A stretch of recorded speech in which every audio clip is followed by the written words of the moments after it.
Hey there, you filthy animals. Mr. Dirty back with another episode of the GTM show, and today on the show from the frozen food department we've got Waffle Waffle, and I'm not sure if we've had these guys on the show before. I haven't taken the time to research our back playlist catalogs, anything like that to see. I know we have done several frozen Belgian waffles. Waffle Waffle also, I've been looking at these guys on store shelves for a few years now.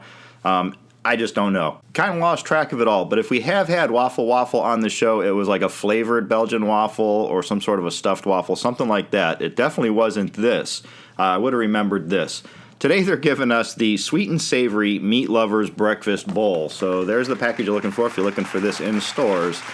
And yeah, kind of a simple looking package. The product itself looks fantastic there in the shot, but I just can't see us getting that out of this box at all, especially handling it. There seems to be a lot of loose items flopping around inside of here, although they do tell us down here that there's some sort of a microwavable bowl in there. Now, there's so much right here on the package alone to beat up on these guys, starting with up here in the corner. It says made with swagger in the USA.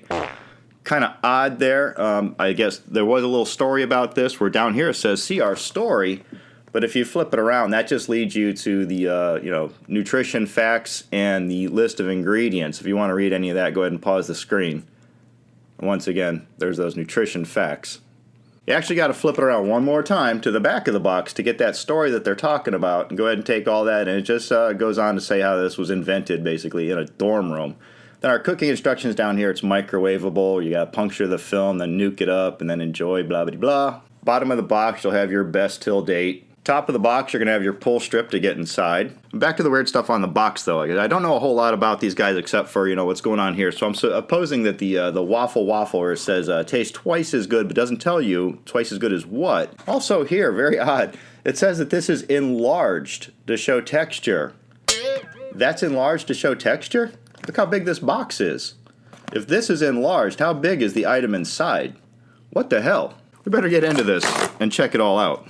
All right, and here's our bowl outside of the box right there. Go ahead and take all that in. You can see how big our Belgian waffle is right there. You can see some scrambled eggs and some meat product going on. It's supposed to have, what they say here, maple-flavored Belgian waffle, scrambled egg, cheese sauce, sausage, and bacon.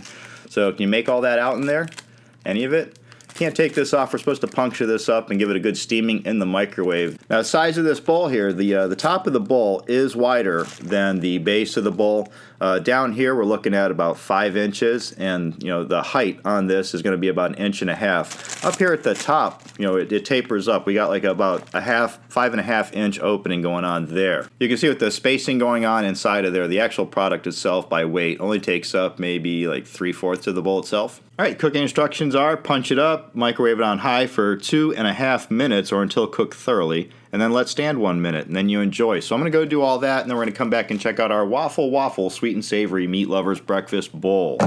Stick around.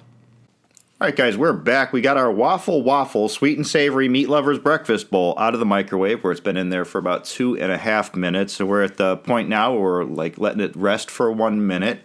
At about the 1:45 mark, somewhere around there, the kitchen started smelling like an IHOP or a Denny's for sure. I have no doubt by the temperature of this bowl right now that this is thoroughly cooked at the 2.5 minutes.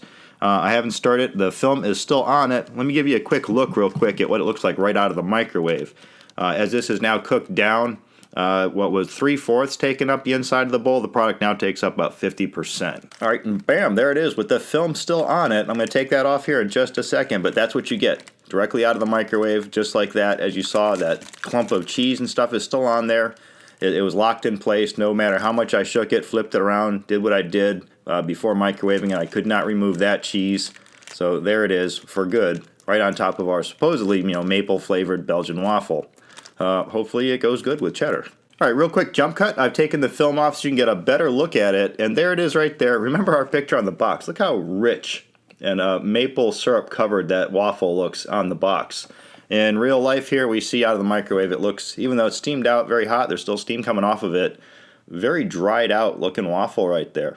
We might have to mix a little bit of this down into the eggs and the meat and everything to get a little moisture going on. I won't know. I'll take a bite first. Maybe I'm all wrong about that. We'll see in just a minute. Smells pretty good though. All right, so there's our look at the waffle right there. I'm going to go in on that first. And you can see kind of, quickly there how dried out that looked. Down the hatch. Yeah, dry as the desert.